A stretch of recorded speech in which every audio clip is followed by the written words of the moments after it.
Hi, I'm indie fantasy author Melinda Kucsera, and in this episode, Rose Garcia is joining me to talk about her book, A Storm Rises.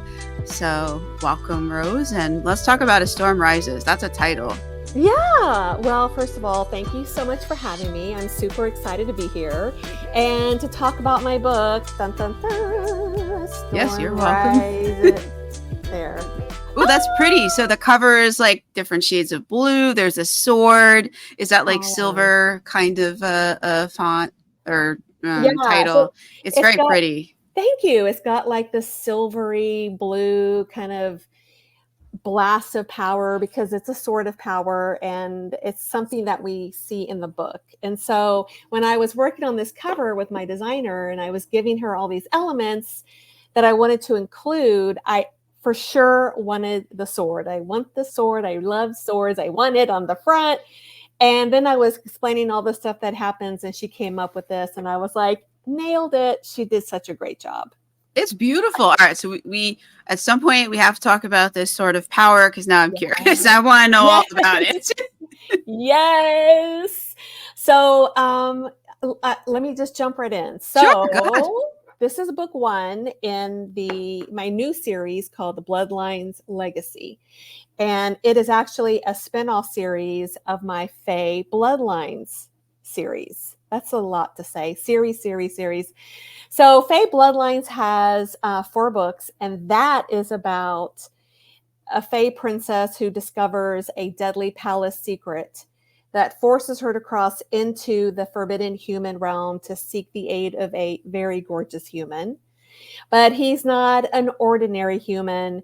He comes from a long line of Hispanic healers with their own special powers. So that's a 4-book series. And this one here is the spinoff series that features their descendants. Oh, And yes, you do not have to read them in order, but it is a really cool experience if you do, but you can read them out of order. So I knew that I wanted to do a spinoff series. So I knew that in Fae Bloodlines, I needed to set up a lot of things that I wanted to happen in my next series. One of them is this concept of a lady in the lake, and she has a sword of power. hmm. And so, I'm so excited about that when it happens in Fae Bloodlines, and I want to tell you all about it, but I don't want to give any huge things away. But there is a character who ends up being preserved in a very cold lake, and she is holding this power, this sort of power, for the person who's going to claim it later and bring peace to Favenley. Is peace possible? I don't know, but that's kind of the mission. So there's a lot going on with the Sword of Power, and I love it. Oh wow. Yeah. I want all the spoilers. Oh my gosh, I would love to. So one of the things that I also like to say, because I do have, I don't want to give away any spoilers, but I do have a big twist in A Storm Rises. And the what's the saying? The rule of twists, we do not talk about twists, like Fight Club. We do not talk about Fight Club. We do not talk about the twist, but there's a big twist. So I had so much fun when I was getting close to that scene towards the end of the book because I was setting it up, and then bam! It, Yeah, that's fun when you can do that. yes, that was a lot of fun. And I didn't know if I could pull it off, but I'm like, okay, I'm going to pull it off. And so I did. And it was really, really well received and just a lot of fun. So, That's yeah. awesome. Yes. Do you Oh no, we should talk about what the book is about. Yes. Oh, yeah. Yeah, because we did it's the sequel series to another series, and why you don't have to read them in order, and that there's a cool twist. But Yeah. what exactly are we doing in A Storm Rises with the Yeah. pretty blue cover? I love blue is my favorite color. so, Somehow, yeah, so like it was love at first sight with that cover it for has me. really become my favorite color. I didn't really think so, but in book covers, it's my favorite color. So, yeah, What's it about? So, A Storm Rises. A Storm Rises is about a kingdom, the same kingdom of my other series. And with a big time jump, there is a new king. And every 5 years, he has a very deadly yet prestigious hunt in the kingdom. Every province wants to send their most skilled hunter, and it's a big deal to like qualify within your province and to be sent. But the lowborns have never been allowed to compete, and they live in the sublands, and they're oppressed, and many of them have human blood, so they're never invited because they're not worthy. Well, they get invited, and there's this lowborn, half-fae, half-human, and he's been wanting to go since he was a little kid. He's been wanting to go because it's prestigious. But you also, when you win, you get a lot for your province, right? So you get a lot of reward, and they need the reward because they don't have enough of anything because they're kind of outcast. So he gets sent and he goes, and then the king sends his daughter, princess daughter, into the hunt to sabotage the lowborn. So that is like her mission. Oh no. I know. And so that's something that you find out right away. It's not a spoiler. So she has this thing that she needs to accomplish, and she's the princess, the high princess in the kingdom, and she's like wants to please her mother and her father, and she wants to like bring down the lowborns, and she wants to like do all this stuff, and then she meets him, and there's something about him. He's gorgeous, but also he strikes a chord within her because she starts figuring out, wait a minute, these people have been treated horribly, because she's seeing it for the first time. And it's a very interesting dynamic between the two. And it's super exciting. Oh wow. Yeah. So is the book like dual point of view? Or, that's what it sounds like. That like we might get both of them because they both have goals. Yes, it is. So you get into both of their heads, into their minds, into their thoughts, and you really feel what they are feeling. It's deep, deep third person. You get to just, all those emotions are so high in both of them because there's so much on their shoulders, right? He wants to win. He wants to win the prize for his people. She wants to win. She wants to satisfy her family, and winning for her really means making sure he loses.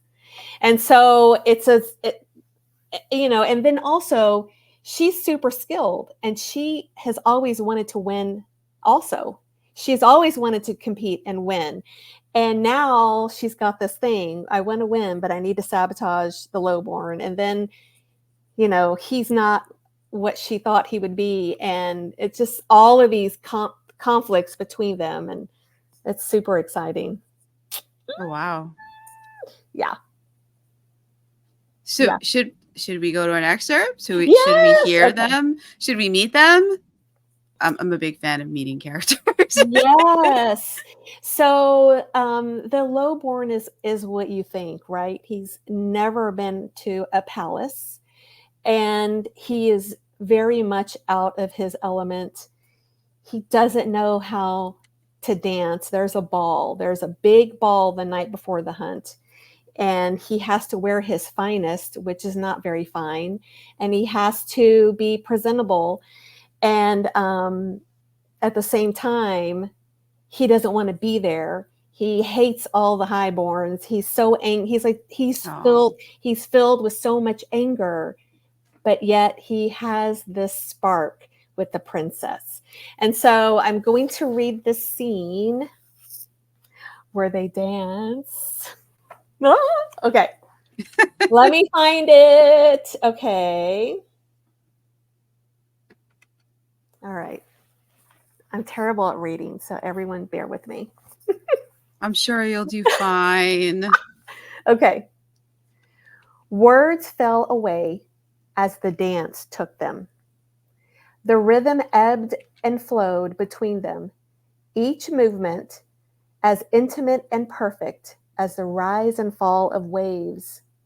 No one else found space in her mind. It belonged to Mateo. He flooded her senses like a gentle ocean breeze. Those intense eyes, that long, sleek hair, his lean and muscular frame, the perfect blend of spice and vanilla and sandalwood that made her head spin. Best of all, his firm yet gentle touch. She would let him touch her all over if she could. Okay, this is romantasy, if you didn't know. The ballroom faded as she drifted closer to Mateo. The timeless gap between them disappeared. His eyes searched her face before finally drifting to her chest, roaming her curves with longing and desire. Should she move back? Or stay in this endlessly pleasing pose forever, letting him have her with his eyes? The enduring ballad ended. Another song began, but they remained as they were, eyes locked. A symphony of emotions swirled within her, desire, anticipation, and vulnerability. Feelings she had never experienced before and most certainly did not expect, especially from a sublander. She ignored the hand that tapped her shoulder. The tapping continued, softer at first and then harder. The words finally sunk in. Princess, may I have the next dance? She turned to see Eirik. His eyes were boring a hole through Mateo. Eirik had no claim over her, though he sure acted like he did. Before she could decline his request, Mateo dropped her hand. He released her waist. Thank you for the dance. His head tipped, and then he bowed. It was my pleasure to learn from a princess. That's all. Oh, wow. Okay, I mean, maybe I should have picked a different scene, but I do love this scene because, it's the first time that they actually got really close and were touching. And all these feelings were kind of like exploding within her and him too. So, yeah, I love that scene. But it doesn't really, I know, but it doesn't really tell you much about them other than. No, not really. Well, now you have to tell us about them since they didn't tell us much about themselves. Yeah. So, I mean, they're just so conflicted. Avalynn is headstrong and she is sassy and she wants to please her parents. Her father is always super hard on her. Her king father, a lot of people don't like him and you're supposed to not like him. And, whereas Mateo Vela. So, all of my books feature Hispanic characters. And I set it up that way because, I wanted to show my side, my heritage, Rose Garcia. So I'm Hispanic and, we're from Mexico, like extended way down. And I wanted to show this part of, this diverse character. So in the Fae Bloodline series, when my Fae princess Celise goes to the human realm and meets Julio, she falls in love with him. And through Julio, you get to experience my Hispanic family. You get to meet them. You get to hang out with them. The thing about my culture is we are steeped in superstition, right? If you hang out with anyone who is, Latino, Latina, Hispanic, whatever you want to call it, because I know that people from different regions call it different things, but you get to experience this culture and you get to see it through Julio and then later through Mateo. So, you know, it's very exciting. The thing about my family, my Hispanic family, and my books is they have a lot of natural gifts. The mother is a healer. She uses a lot of spices and things to help heal, and they can also see spirits. They can see ghosts, and Oh, so wow. yes. And people always ask me, does that mean you can see them? And no, I've never seen one, but I've had one that lived in my old house, and my son would see her, but I never saw her. Luckily, because that stuff totally freaks me out. Yeah. So I can see why. My family is Italian American, and the yeah. yeah. My grandmother would like call my mother and be like, um, "Mom's mad at us. My toilet's flushing." Yes. They're like the toilet flushing was when my grandmother was mad. I can't remember all of them anymore. It is true. It is so Like, true, right? Yes. oh my God, the superstitions. If you're trying to sell a house, you need to bury a statue of St. Joseph Oh, you put the in a baby. specific direction. He has to face a specific direction on a certain day, and your property will. Yeah. So I feel it, and like yeah, I definitely have family members who claim to have seen ghosts.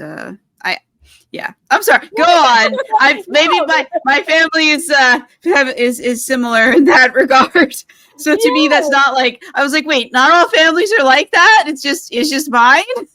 Yeah, it's yeah, I mean, the thing is it's so interesting because there's so many things about my family that we were raised doing and believing Mm-hmm. that when you're around, people that don't share those same things and they're like fascinated. You did what? Well, my friends would always laugh at me because one of the things is you cannot put your purse on the ground. Have you heard of that one? Oh yes, Because you'll lose yes, you'll lose your money. So you don't want to do yes. that because yeah.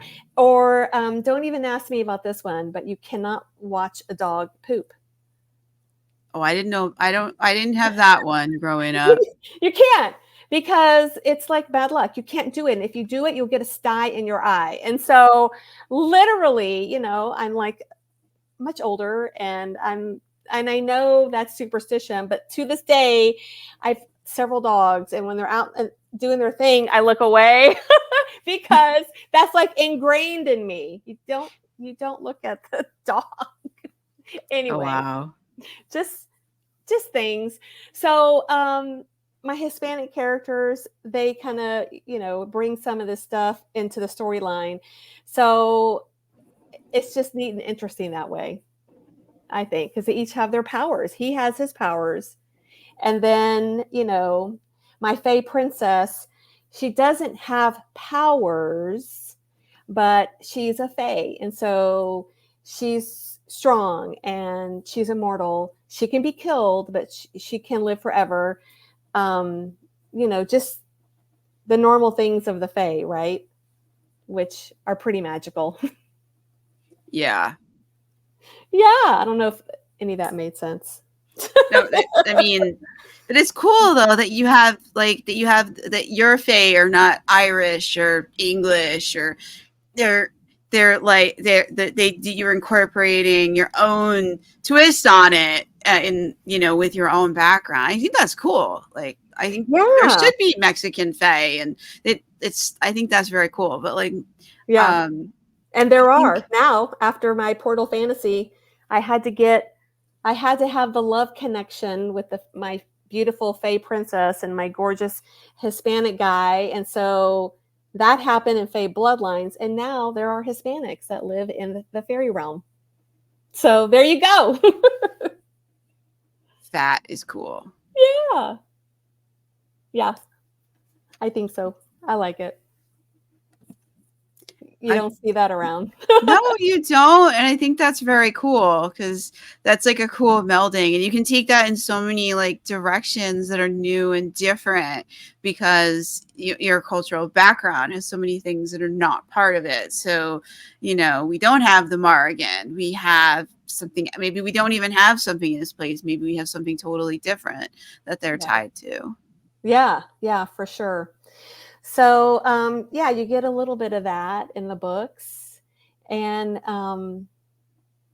you get to meet Mateo Vela and his family, and they're very much like the family that, my family when I grew up. When you think of a Hispanic family, you think of everybody together and hugging and kissing. We all hug each other. The Irish goodbye takes forever. Well, the Hispanic goodbye, or maybe the Irish goodbye is like this, right? Do you know what the Irish goodbye is? I don't. The only goodbye I know is of my family where we end up like saying goodbye at the door for an hour in the driveway, and just unless somebody's like has to go to work or do something very time sensitive they can't get out of, like you start saying goodbye, and maybe 3 hours later you might have finally be driving away. Yes, absolutely. That's the best conversations start in the doorway. That's where all the juicy gossip comes out. Yeah, it's like, why didn't you tell me this stuff when we were inside for 3 hours? See, this is why you have to start leaving 3 hours before you actually want to, so that you get all the good stuff and you can still make whatever appointments you have on time because you've done the full goodbye. You've said goodbye to everybody 5 times. And when your mother says, "Did you kiss your grandmother and hug your aunt and your cousin?" You'd be like, "Yes, I have hugged and kissed absolutely everyone in the house twice. We're good." Yes, right. It's the same thing in my family, but I laugh with my husband. My husband is Irish, and he is the one that exposed me or told me about the Irish goodbye. And the Irish, know about. Yes, the Irish goodbye is when you leave and you don't even tell anybody, and you just kind of slip out. You slip out the back door. Oh my God. That would never work in my family. Like we'd be down the street and like I would get a phone call from my mom, my aunt, or somebody being like, "Did you leave without saying goodbye?" Oh yes. There'd be a whole problem there. Yes. And when he told me about that, the very first time, that I figured that out, I'm like, what? You don't spend 3 hours saying goodbye. I mean, that's just, you have to work the room. You have to work the room and say goodbye and give the hug. And catch up with everybody who now suddenly cares about your business and they didn't care before. Yes, but the Irish goodbye is like, boom, goodbye. You don't even say anything. You don't even say you're leaving. You're just gone. Like, can't imagine that. Like I would get I would get the lecture of a lifetime from multiple relatives were I to do something like that. But sometimes the Irish goodbye is like pretty handy because if you got to go or you're in a rush, you're like, Irish goodbye. Yeah, Irish goodbye. And then boom, you're gone. Or do you at least send like the text message like, "I'm so sorry I had to leave. Yeah, later. We had to be somewhere. Loving kisses. Sorry I didn't get to hug you." Yeah. It's like, we're out. Peace out. Irish goodbye. But we don't do that very often because I don't believe in it. And that could make relatives kind of angry. Yeah. Especially like if you only do it at certain people's houses, like that could get awkward. Yeah. So, we don't do that though. Yeah, there you go. Yes. So let me tell you about my lady in the lake. But how do I tell you without telling you? Okay. So, is she the usual lady of the lake or? She is not. So, I created in my fairy world called Favenly. I created the passing place, and this is where you go when your life ends. You're killed, whatever, you're dead. Whatever happens to you in battle, maybe you're poisoned, whatever, you're dead. So it's a whole ritual, and the other fae prepare the gone fae, right? So The Gone Fae. Hey, that's a good title. So they get the Fae ready, right? If you've got grimy blood on you from a battle, they clean you up, they make you look great, and then they leave you on, and wherever you are. Usually they take you out to like a grassy area, and then a magical inn bar, which is a horse, magically comes to get you and takes you to the passing place. Okay. I love the passing place. So I have a couple of characters in Fae bloodlines that end up in the passing place. And one of them knows that they are in the passing place. The other one does not. Because that person kind of blocked everything that happened that caused them to be there. So they're in the passing place, and when my character suddenly realizes where they are, it is such a devastating moment. And she is talking. I don't want to give anything away. So they're talking, and my character says, well, if I'm here in the passing place, where is my body? And so the other person says, I put it in the water. So there's like this, like a brook that goes down through the grassy area, and then it's like the trees and the boulders and the rocks, and then it spills into this big lake. And this person put the other person in there because at first that person kind of did not know what to do with the body, but he also wanted to preserve it. And the water is like freezing cold. And so that person explains to the other person, you were in the lake. And that is how I have my lady in the lake. And that is absolutely maybe one of my most favorite scenes ever that I have written, because it is so, so, so sad. And I had so many readers that told me how hard they cried, because that realization that these two characters were going to forever be separated, that one of them was dead, the other one was alive. It was like, wow. It was just such a really cool, sad scene. So, yeah. Those scenes that just are sad, but cool, but sad. Yeah. So that was really interesting, the way everything kind of evolved in that chapter, the realization and what to do,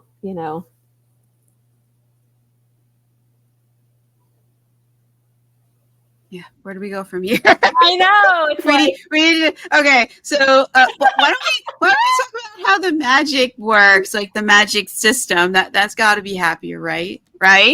Yes. So one of the things that I love about my humans that end up in the Fae realm is they do have all of these innate abilities within themselves, and they can see ghosts. They do have this like energy power that comes out of them when they most need it in a time of need. And so, in Fae Bloodlines, when my character Julio ends up over there in Favenly, all the Fae are like, you're a witch, because they start realizing he can do all these things. And he's like, I'm not a witch. I'm just human, and I can do some things. And then my Fae that I love so much, Old Man Leto, he's like, you're a witch. It's like, okay, you call it whatever you want, but you are a witch. And he's like, well, okay, I'm not, but I guess so. Because he, his powers are innate, and he doesn't exactly know how they come out of him, because back when he was in the human realm, he was trying to block all that off. He did not want to be different, and he did not want to have anyone know that he could see ghosts, because it kind of branded him. And it's young adult. And so when we meet Julio, he is a senior in high school. But he talks about how when he was little and he would see spirits, all of his friends would make fun of him. And so he didn't want to be different. But then, you know, as we see him as a young man and then going into Favenly, being different is really what saves him and the princess.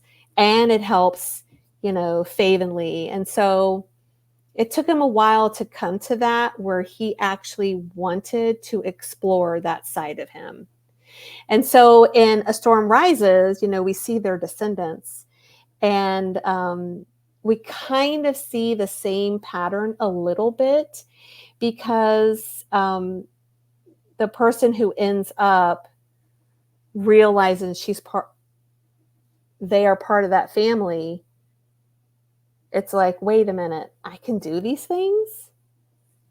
Because it was like subdued, like a power was put over them to keep it all in check. So yeah, it's cool. I mean, the powers are cool. The things that they can do are really, really cool.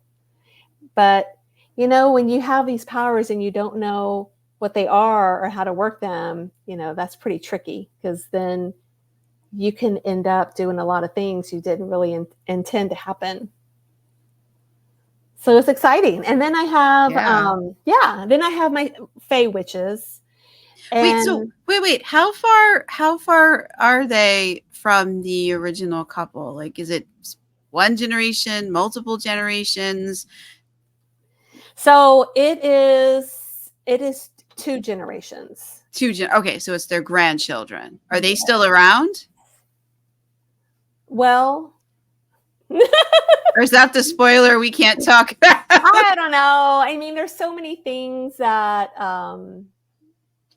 that you just need to figure out on your own. But you have to read the book to find out. I know. It's like I just have all this stuff in A Storm Rises that you just have to experience it, because I don't want to tell you. But yeah, it's an interesting thing. Yeah, a lot of people in the sublands are kind of trying to hide who they are. And that's another thing, you know. They're trying to like stay low. We're going to stay low because we don't want anyone to come over here and kill us all. So they're just trying to live low. But then Mateo, he's tired of that. He is tired of that mentality, and he wants to change things.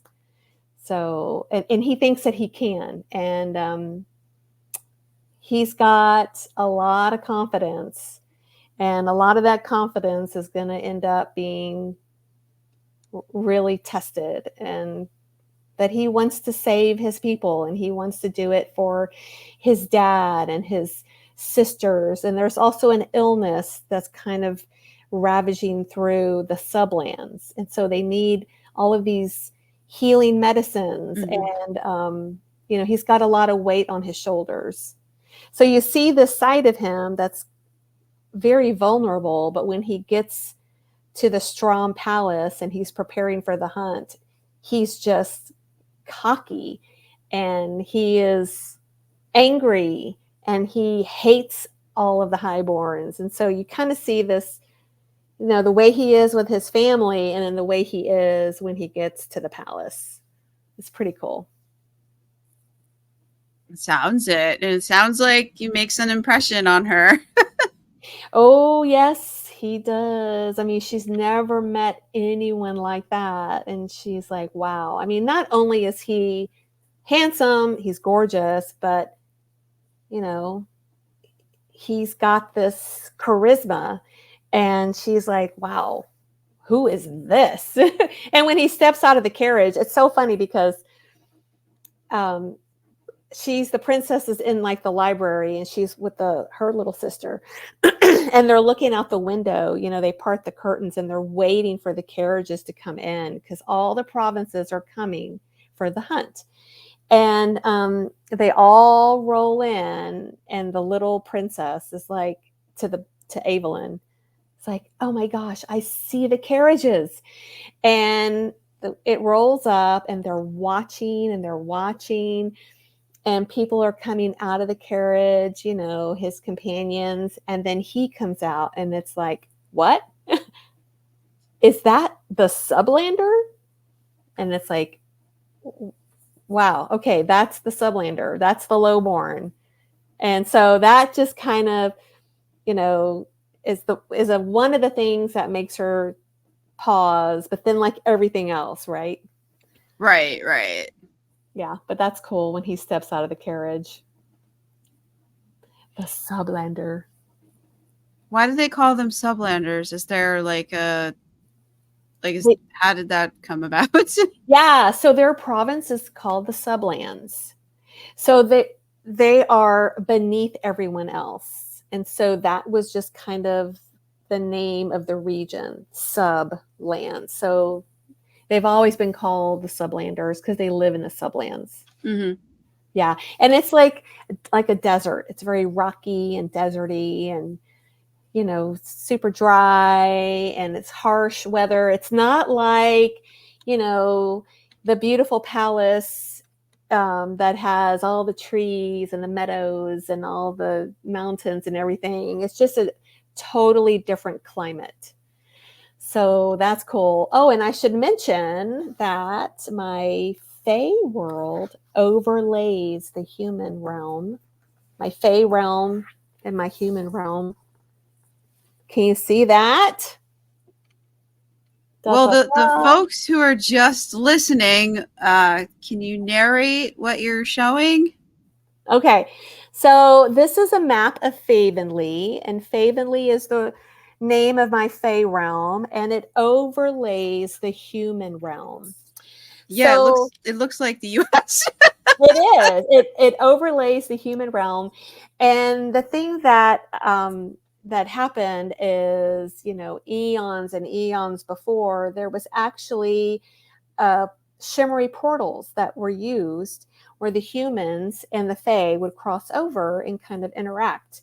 And then over time, there was a great shimmer war because the humans wanted to take over Favenly. So there was a big battle, and then all of the portals, all the little shimmers, were stored away and kept away. So nobody could ever go to the human realm, and nobody in the human realm could ever go to the Fae realm. And then there was a glamour that was used that was put through the waterways and somehow, sprinkled down on the human realm so that none of the humans remembered the Fae realm. So that's how I established all of that. Oh, wow. So the Sublanders live in the Fae realm? Yes. Yes. So A Storm Rises is all in my secondary world. It's all in the Fae realm. It's all in Favenly. Okay. My portal fantasy, you see them kind of go back and forth, the Fae realm and the human realm. And is the human realm like modern day or medieval times? It's modern day. Yeah. And the Fae realm is obviously not modern times. Correct. Yeah. It's just like your, average Fae realm. Yeah.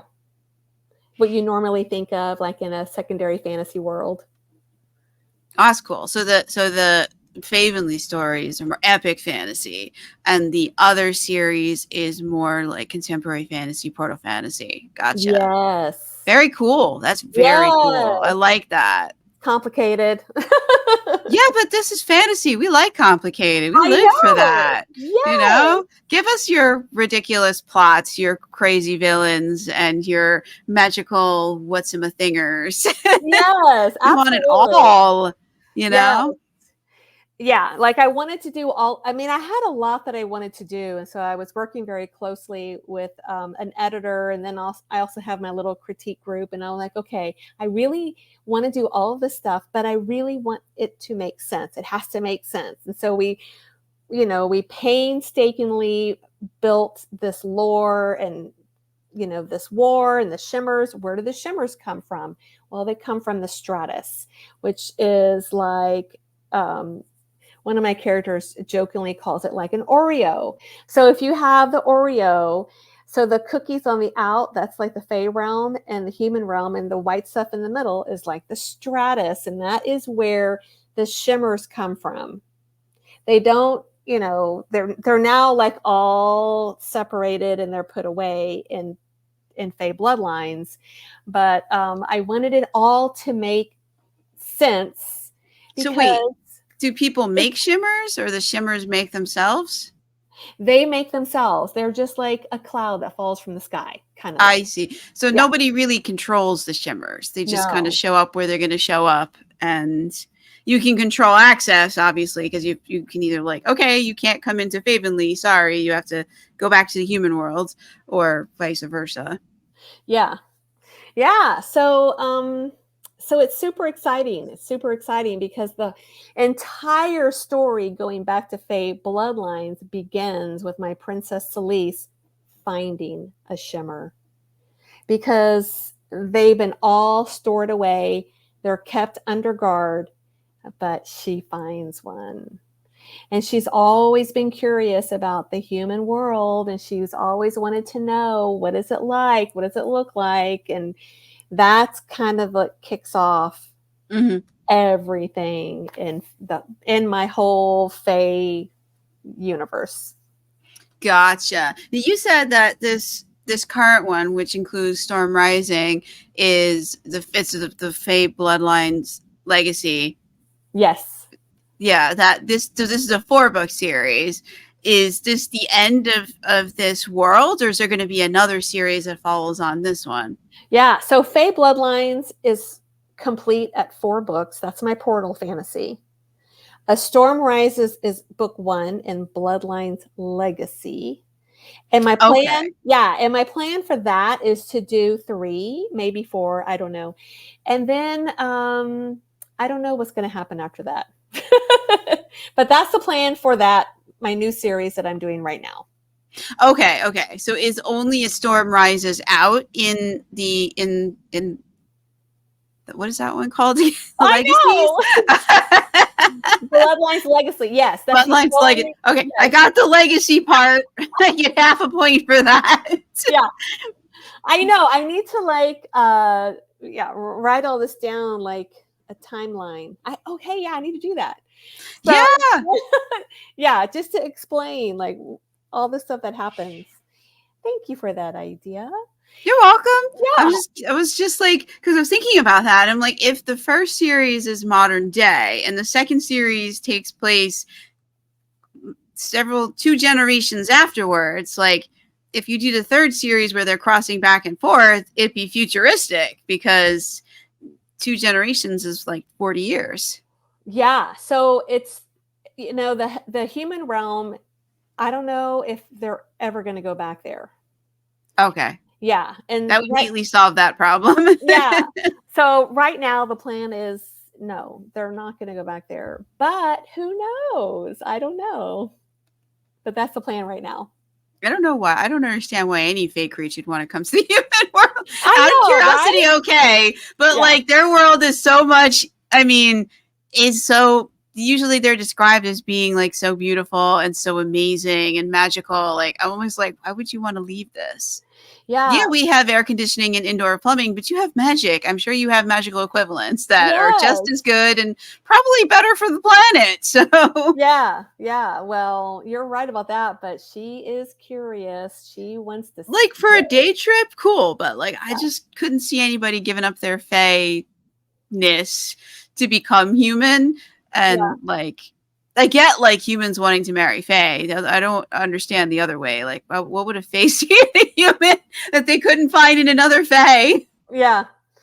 Well, that's the question, right? So, because I can't see that kind of a union lasting. The fae are immortal, beautiful creatures with magic, and to tie yourself to a mortal who's got maybe 80 years if they're lucky, know, well, and there's magic. No magic. Yeah.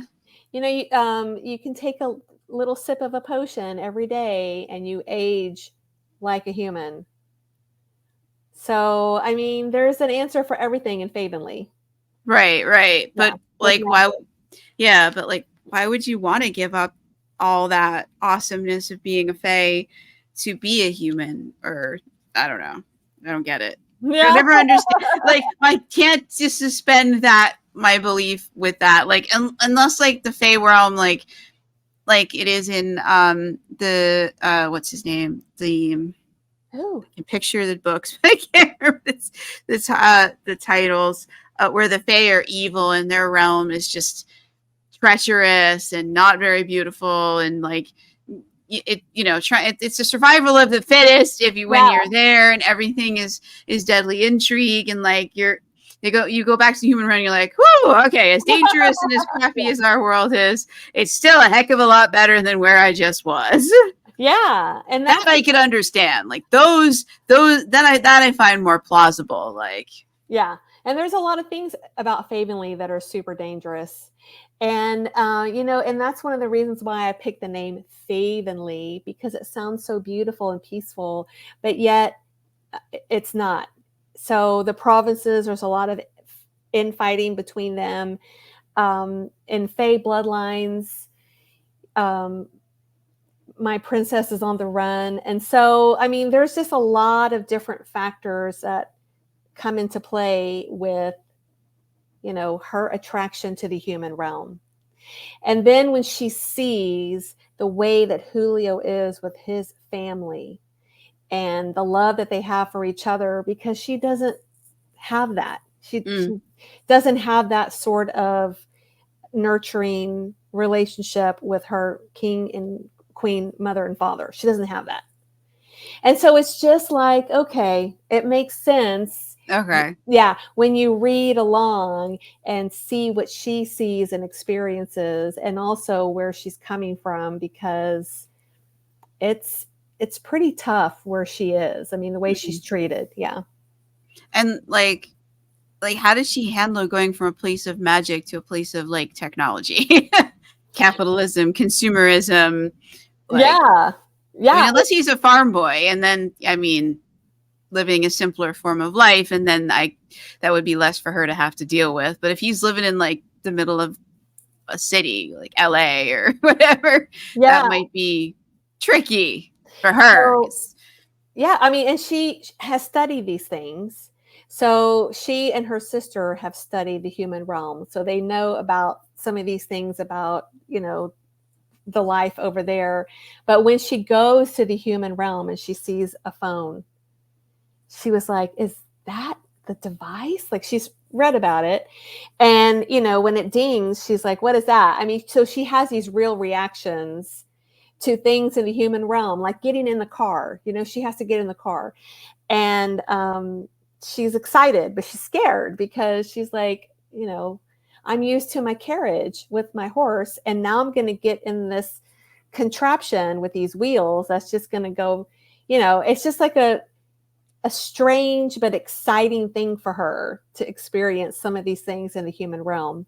But they don't stay there very long Mm. because Well, of she's, course not. The human realm is boring in comparison yeah, to all these Fey realms. yeah, Like I totally could understand Hula being like, yeah, let's get out of this capitalistic hellscape and let's go to the Feyland. Yeah, yes, of course. I know you dangerous and there's problems there, but yeah, let's leave the hellscape. yeah.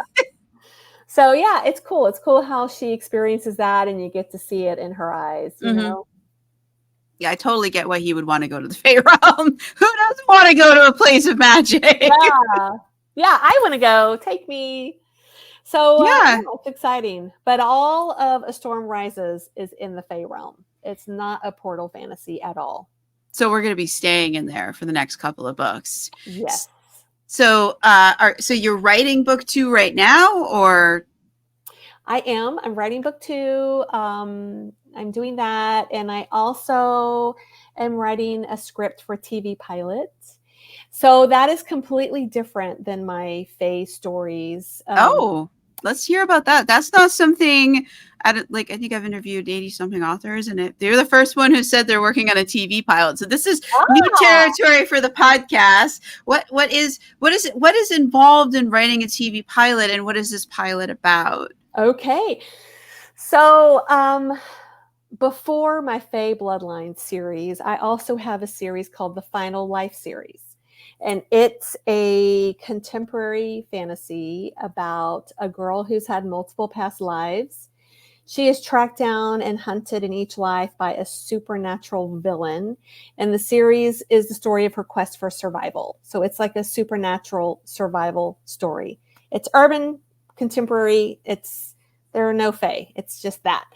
So somebody approached me about writing a script, and I was like, I don't know. I never really thought about it.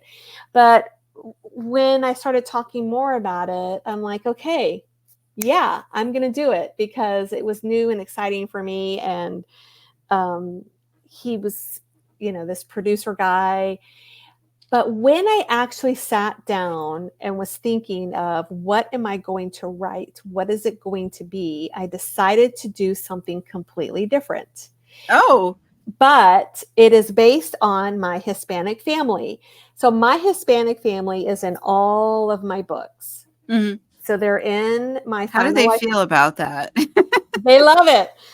Do They they read the books and let you know if you got them right, or they're just happy they're in there and they don't want to read? They don't want to find out how you've depicted that. Well, let me just say, it is about not about my family. I mean, that is a separate story in its own, and I will probably never write it because everybody will be so mad at me. But I wanted to create this fictional Hispanic family that kind of mirrors a little bit of mine and brings up, the rich culture of being Hispanic.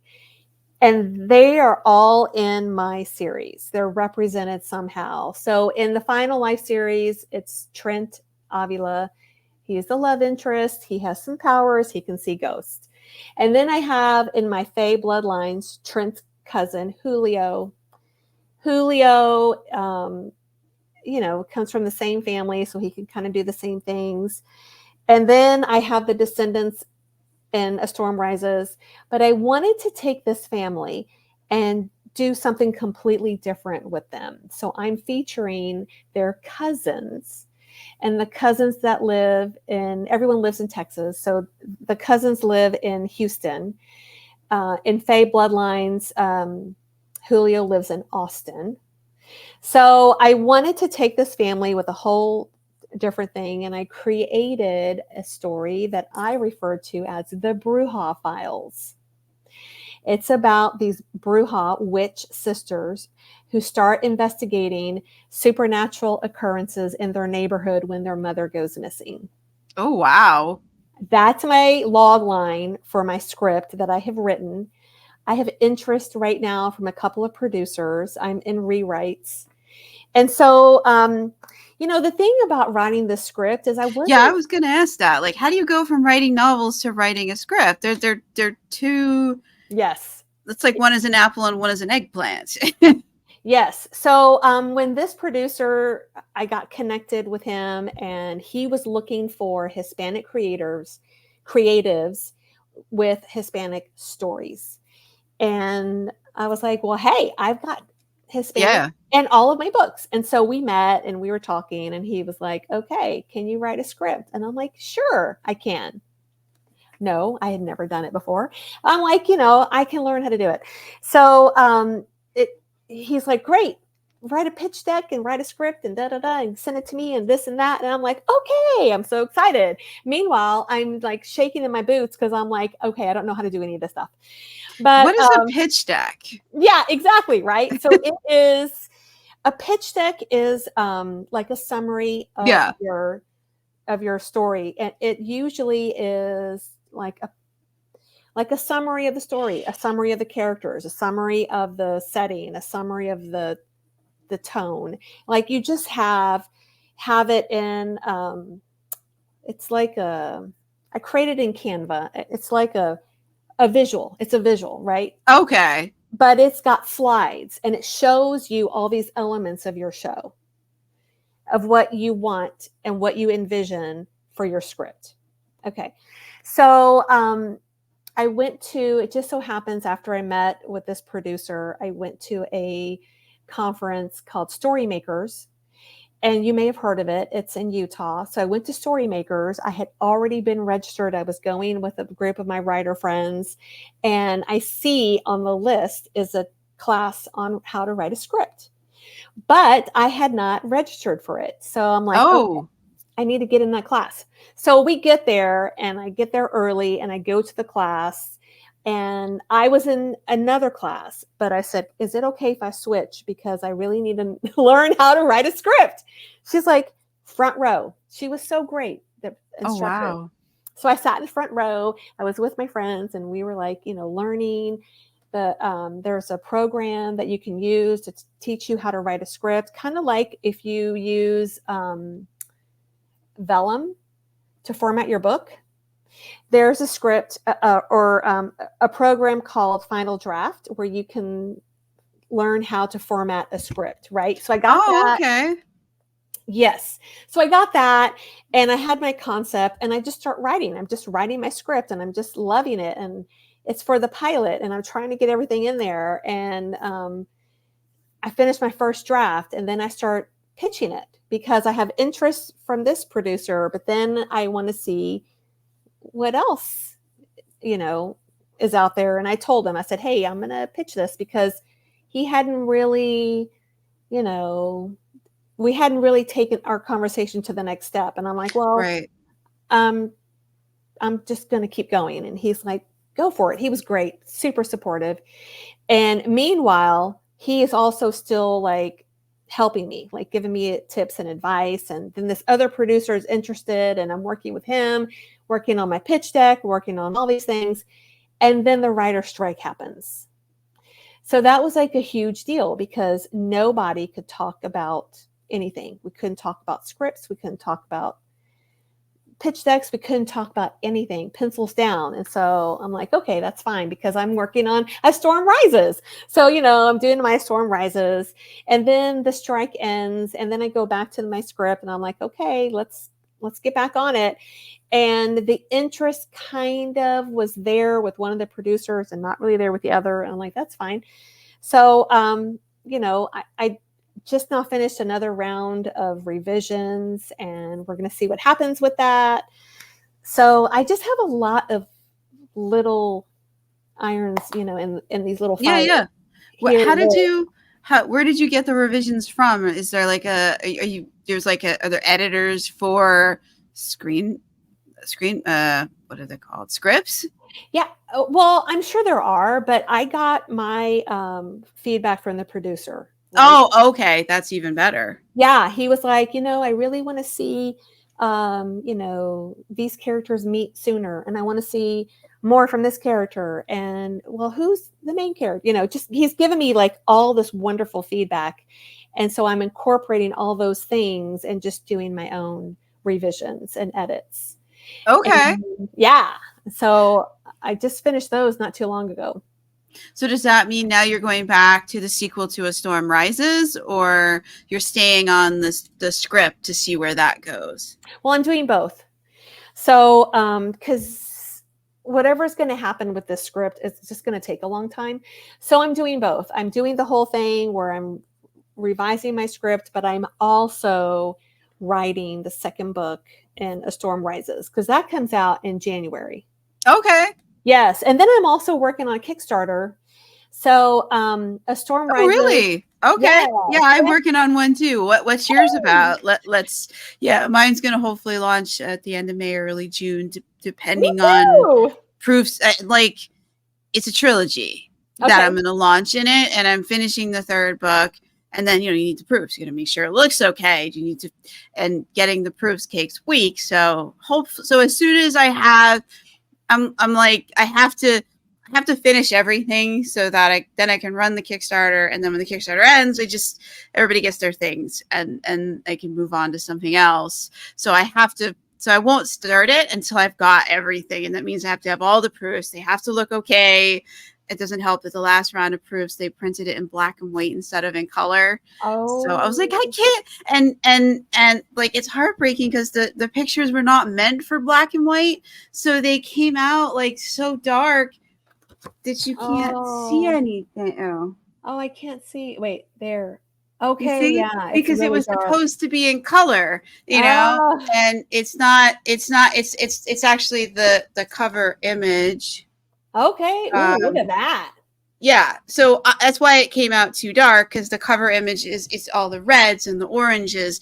It's beautiful in color. It doesn't have enough contrast to be in Yeah. black and white because it was not meant for that. Yeah. So I was heartbroken because there's the gold foiling on the cover, and like I was like, oh, I was hoping to get at least the first two books of the trilogy, the proofs to see, so that I can make less mistakes on the third Yeah. book in the omnibus. One hopes, anyways. Yeah, right. That is the hope. So Yeah. I did a Kickstarter for the hardcovers for Fae Bloodlines. I did that a year ago. Mm-hmm. So the one I'm doing right now is the hardcover for A Storm Rises. So it's just one book. Is it going But to be then, all fancy, or is it? yes, it's going to be so fancy. It's going to have the foil dust jacket. It's going to have beautiful end papers. It's going to have the really gorgeous sprayed edges. It's going to have beautiful chapter headers and these beautiful images, because A Storm Rises is kind of separated into sections or parts. So there's the ceremonies, the hunt, and then the impact. So it's 3 sections, and I'm going to have these beautiful, like 2-page, all color art of something that represents that, a scene that represents that part. So I'm going to have those. Did you get the artwork yet for it, or you're still I'm working on working that? on it. Yes. And then I have character art. I mean, I'm just like, Yeah, done. there's so Yeah. much stuff to gather. Yeah. Yes, I know. And then I I did the have, colored chapter headers too. I didn't do yes. full page spreads because my books are long.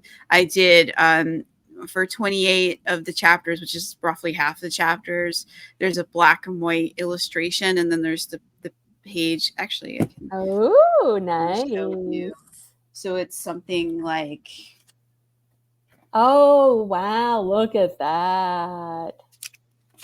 That's beautiful. it keeps fading away. Yeah. But yeah, it keeps fading away because I know it's hard to see. I don't Yeah. want you to see the kitchen behind me and the dishes stacked up. So I have my digital background. But yeah, so it's the color image here on Yeah. top, and then this full page black and white.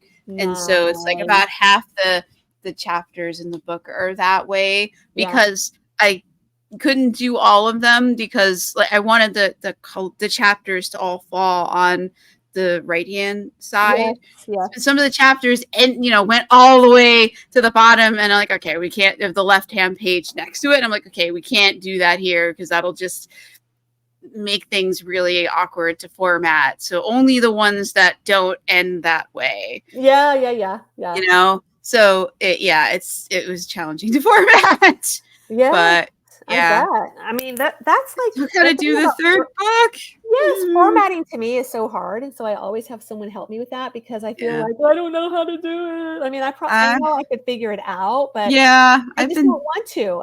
I really want someone experienced that really No, knows I what they're doing. totally understand that. When I first started publishing in 2016, like there were no formatters, or if Right. there were, I didn't know how to find them or anything. So it was like, okay, we're gonna figure this out because we don't have a choice. We want to hold the book in our hands. We have to format it so we can achieve that. We need to learn about margins and line spacing and other fun things. Print so bleed. So I've gotten really good at doing that, and I have like a Hey. template that I use, and I just sort of tweaked it and it worked really well for this, which I was super happy about. I was like, yeah, I can use my template and not build another one because yes, and so that was cool. After years doing it, you get it down to a science. Yes. But it's just a lot of work, and doing the illustrations, like even though it's like some of it is stock and some of it is some of it I did. Some of it is all it's some of it Yeah. is Daz 3D render stock, and Yeah. some of it is a mishmash of everything. And then I was like, I don't really like those eyes. I'm redrawing them 15 times. Okay, I think this is the best way it's going to be. We're gonna quit now while we're ahead. That is awesome. Type thing. Yay. Yeah. Yeah, so it's definitely, I feel you. It's definitely an uphill battle, especially since I decided to do an entire trilogy at once in the whole thing. I don't know what possessed me to do that. I think that's a great I'm idea. too far into it now. No, I actually really think that's a great idea, because when I did that with Fae Bloodlines, I had 4 books. I felt like that was a much, not easier, but it was a good thing for a Kickstarter. And so doing just one book on its own, to me, it's a little bit scary, because hey, this is it.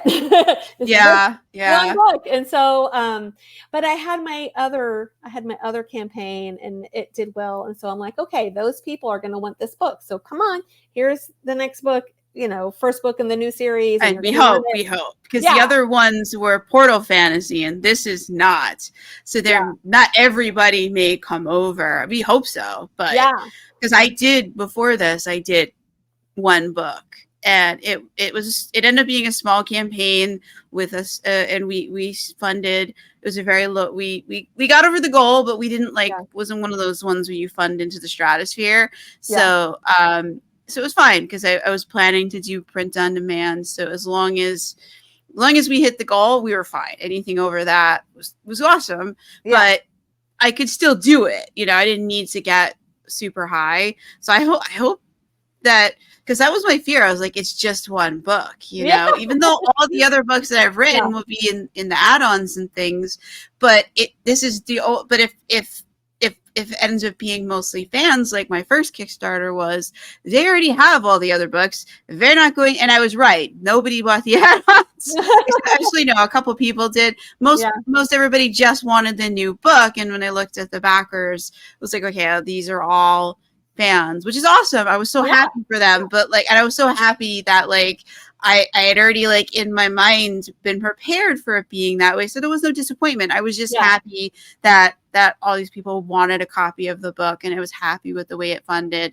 I did the out of the it paid for itself to be printed. It paid for the music that I wanted for the audiobook. It paid for a license to this other stock thing that I wanted, because I wanted to do some things for this trilogy, and I needed to have a license. And they only sold it the way they sell licenses for the whole year. You did it month to month, buy credits. It's unlimited, but you had to pay for the whole year. And they had the music that I wanted, and they had some images that I wanted to license, and that's the only way you can do it. And you can only use it if you complete the project while you're paid. It's really complicated, but I figured out that this was the right thing for the projects that I wanted to do, but it was expensive. But thankfully, the backers, their generosity, I was able to do all this without going into the red, and that was. So I made no profit off anything. I don't care, because I didn't go in the red, and that was my fear, because I wanted to be able to keep doing books, but I have to stay in the black in order to keep doing it. So I was just so happy that worked out. Yeah, I'm pretty optimistic about it, because it's the same world. It's Favenly. It follows the descendants of the same characters. So I'm thinking that, I'll get all of these people, but then I'll get new people. Hey, A Storm Rises. What's that? Hey. Yeah. And then they're going to want it, and the add-ons. So, are you doing the print run so that you'll have sort of a high funding goal, with the sprayed edges? Or are you doing okay. Yeah, I am. So I did that last time too. Okay. And I go to a lot of events, and so it's totally okay if I, have extras, because I'll get rid of them, Okay. My leftovers. So that's cool. Yeah, I don't go to many events, because I take care of my parents, and I help when I have time, I help my brother with his new baby, and I work full time. Yeah, I write busy, books. busy. I Yeah. just don't. It's just too many commitments, and I do the podcast. Yeah. So print on demand works Yeah. for me. Yeah. I mean, when there's a lot going on, that's like the easiest thing for sure. Yeah. Yeah. Yeah. Thankfully, my dad's health is good at the moment. I'm hoping it stays that Yay! way. It wasn't like that a few months ago, but Oh hoping it gosh. stays that way. Me too. Makes Cool. everything easier. But that's awesome, and let's. That's so cool that we may be. I mean, it all depends on when everything is completed on my side. I'm not running until I have, until I have the last proof, or like the proof is going to arrive, Yeah. and there'll be enough time, because in between like running it and getting the Kickstarter funds, there'll be at least like 4 or 5 weeks where I could do another proof of like. So I'm like, Yeah.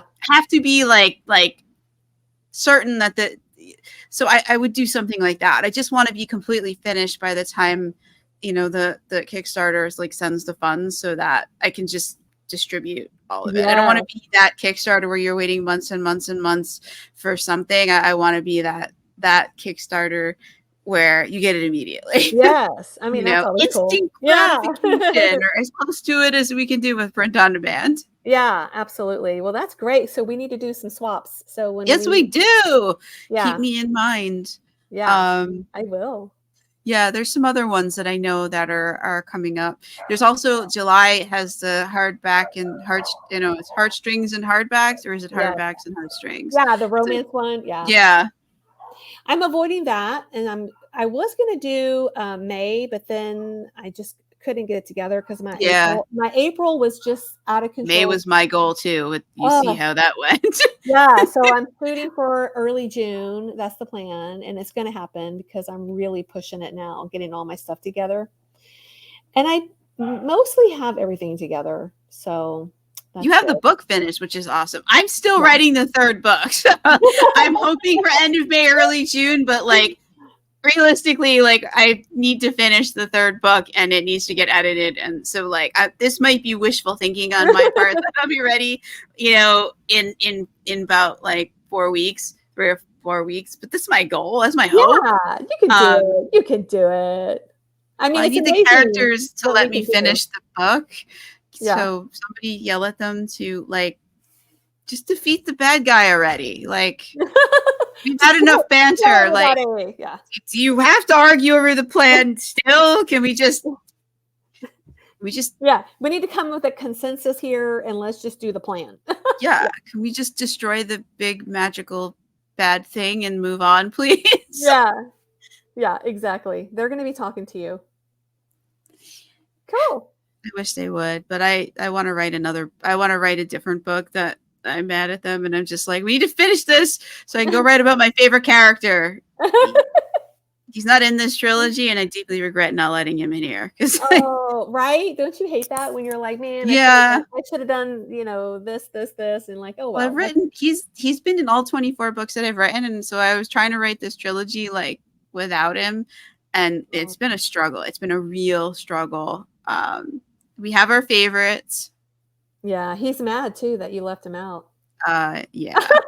Well, his son is, because his son doesn't get much page time without him, because he's still a child. So yeah, he needs parental supervision. So yeah. And I tend to write about them together. So yeah. I hear you. Yeah.